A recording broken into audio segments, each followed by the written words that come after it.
Hello friends, welcome to Dhanvi updates. Upcoming రివ్యూలోకి వెళ్ళిపోదాం.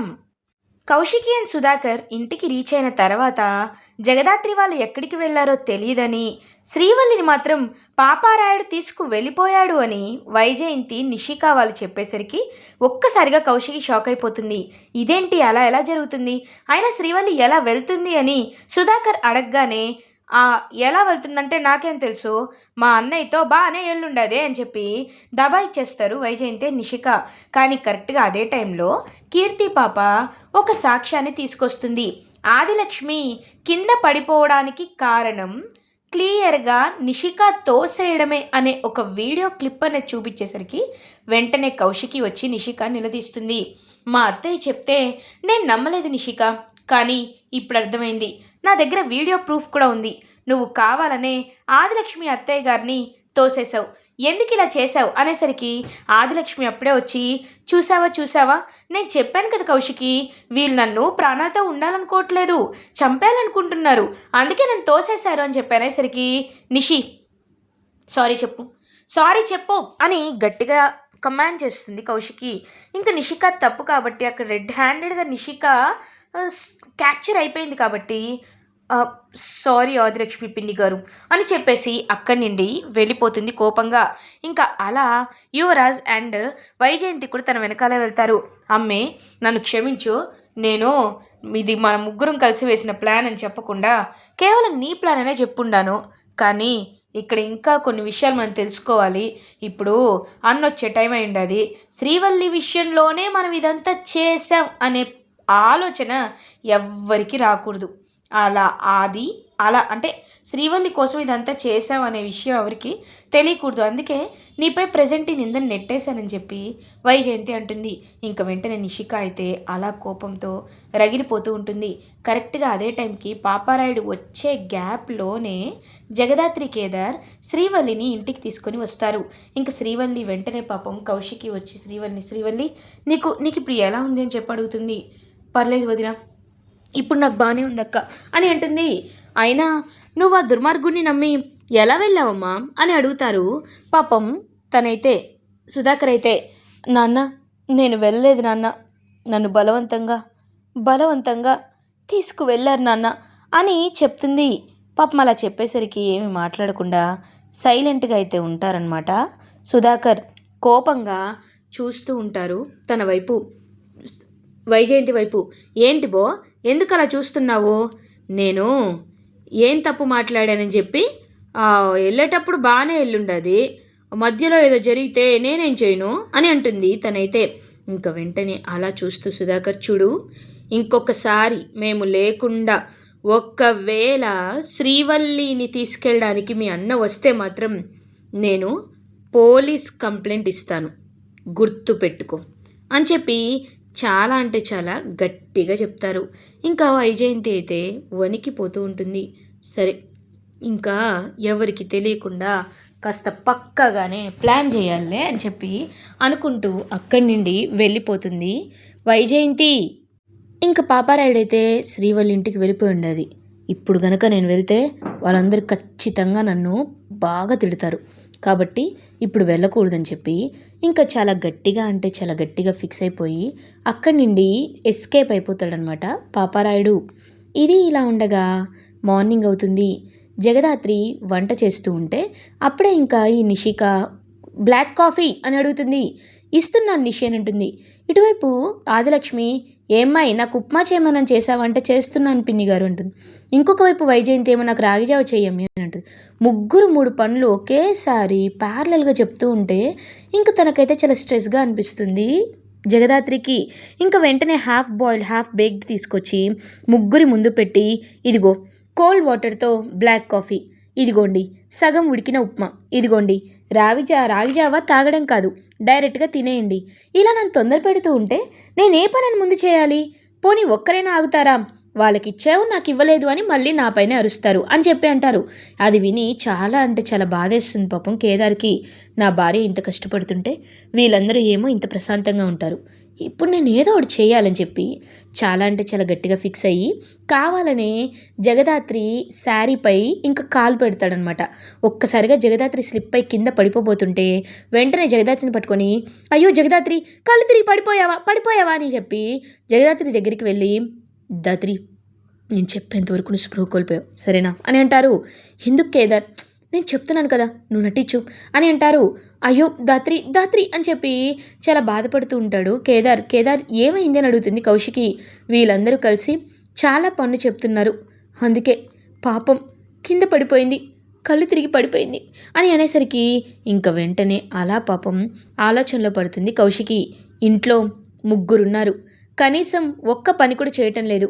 జగదాత్రినే అన్ని పనులు చూసుకోవాలి అంటే చాలా కష్టం కదా. కాబట్టి ఇప్పుడు నేను చెప్తున్నాను, ఇంట్లో అందరూ పనులు సమానంగా పంచుకోండి. జగదాత్రి చేసే, శ్రీవల్లి చేసే అన్ని పనులని అందరూ చేయాలి అని చెప్పి చాలా గట్టిగా చెప్తుంది. నిషి నువ్వు వెజిటేబుల్స్ కట్ చేయి, అత్తయ్య మీరు హోమ్ స్వీప్ చేయండి, వైజయంతి పిన్ని మీరు వెళ్ళి డిషెస్ వాష్ చేయండి అని ముగ్గురికి 3 టాస్క్స్ అనేది అసైన్ చేస్తారు. సో అసైన్ చేసిన వెంటనే ఇంక తప్పదు, బికాజ్ జగదాత్రి ఏమో పని చేయలేదు, తనకి అసలు బాగాలేదు. ఒకవేళ పని చేసినా సరే కౌశికి చెప్పిన రూల్ని ఖచ్చితంగా పాటించాలి. సో ఇంకా వెంటనే అలా అందరూ చూస్తూ ఉంటారనమాట, తన వైపు చూస్తూ ఉండేసరికి ఇంకా అందరూ ఒక్కొక్కటి చేస్తూ ఉంటారు. లైక్ ఇలా ఒకరేమో అంట్లు తోమడం, ఒకరేమో ఇల్లు స్వీప్ చేయడం, ఇంకొకరేమో వెజిటేబుల్స్ కట్ చేయడం. అలా ముగ్గురు చేస్తూ ఉంటే కేదార్ చాలా హ్యాపీగా ఫీల్ అవుతాడు. అమ్మయ్యా ఇప్పుడు నా ఈగో సాటిస్ఫై అయింది అని కేదార్ ఎంతో హ్యాపీగా ఫీల్ అవుతుంటే, కేదార్ ఎందుకు కేదార్ ఇదంతా అని అంటుంది. లేకపోతే ఏంటి దాత్రి అని అంటారు సుధాకర్. కేదార్ నువ్వు చాలా మంచి పని చేసావు, లేకపోతే వీళ్ళకి పని వాల్యూ తెలియటం లేదు, ఇప్పటికైనా వాల్యూ తెలుస్తుందిలే అని చెప్పి ఇంకా హ్యాపీగా కేదార్కి అయితే హైఫై కొడతారు. ఇంకా అలా ఇద్దరు అయితే ఎంతో హ్యాపీగా మాట్లాడుకుంటూ ఉంటారు. అంతా ప్రశాంతంగానే ఉంది, అన్ని ప్రాబ్లమ్స్ సాల్వ్ అయిపోయాయి అనే లోపు దివ్యాంక కౌశికికి ఒక వీడియోని పంపిస్తుంది. కౌశికి ఆ వీడియోని చూసి ఒక్కసారిగా షాక్లో ఉండిపోతుంది.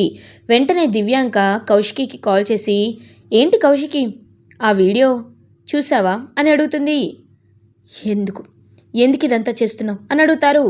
నేను ఎందుకు చేస్తానో నీకు తెలీదా, నాకు డబ్బంటే ఎంత ఇష్టమో నీకు తెలీదా, చూడు శ్రీవల్లి ఆయన కన్న సుధాకర్ అంకుల్ కన్న కూతురు అనే విషయం నాకు తెలిసిపోయింది.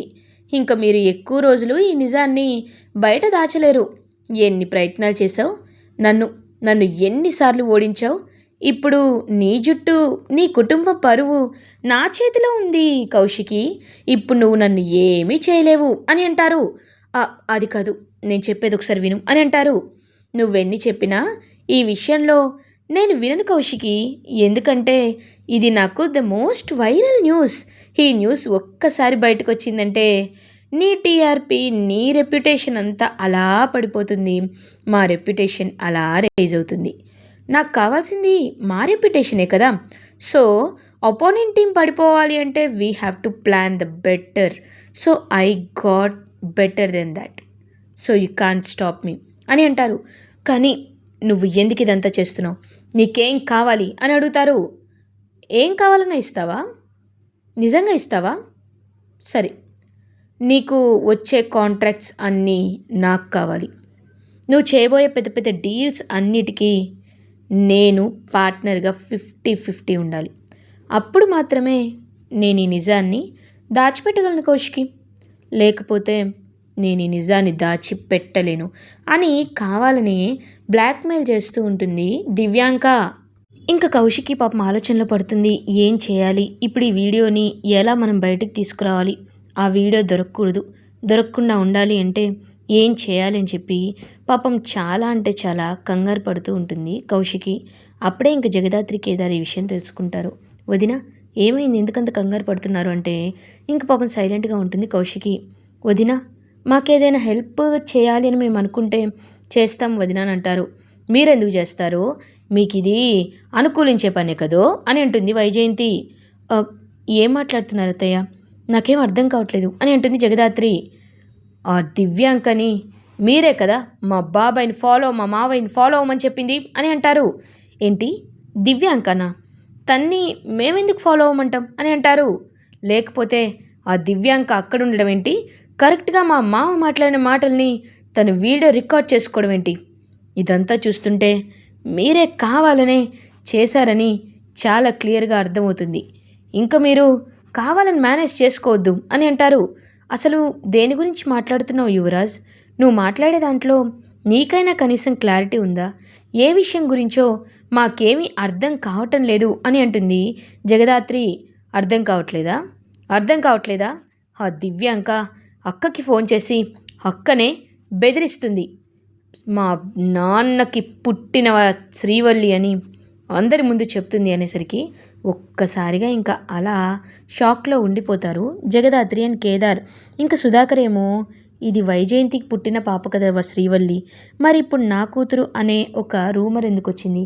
అయినా ఈ వ్యక్తి ఎవరైతే ఈ పాపారాయుడు ఉన్నాడో ఈ పాపారాయుడు నా కూతురని చెప్పడానికి కారణం ఏంటని చెప్పి వైజయంతి వైపు చూస్తాడు.